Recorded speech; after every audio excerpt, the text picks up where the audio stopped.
You're streaming continuous spoken updates from the web's top sources, powered by BuzzVoice. Here's your first story: why most startup acquisitions fail, and always will, from GigaOM. As 37 Signals co-founder and CEO Jason Fried has noted in a recent blog post, Yahoo has a pretty miserable track record when it comes to startup acquisitions. A roll call of the doomed and soon-to-be-forgotten that includes Flickr, Delicious, MyBlogLog and several others that may or may not be trapped in sunset mode.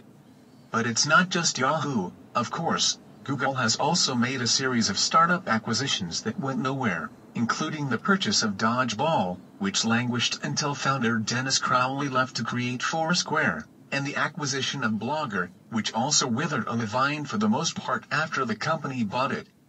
The reality is that most of these big startup acquisitions fail, and likely always will. The stories that Fried has collected in this post give a sense of why Yahoo's acquisitions did so poorly. It's like the movie Groundhog Day, except instead of Bill Murray reliving the same day over and over in Pennsylvania, it's startup founders like Joshua Schachter of Delicious repeatedly running into big company bureaucracy, combined with a toxic mishmash of technological determinism, ignorance, and outright incompetence. A Flickr developer's tale of how Yahoo continually tied up development at the photo sharing service is a perfect example. 85% of the unit's time was spent dealing with the Yahoo bureaucracy, says Kellen Elliott McRae, and months were wasted trying to migrate Flickr's API over to the mandated Yahoo equivalent.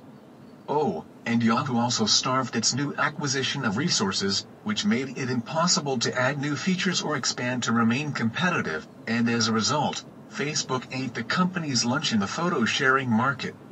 Schachter, meanwhile, has described how he was effectively shunted aside and not allowed to have any input into the design or development decisions around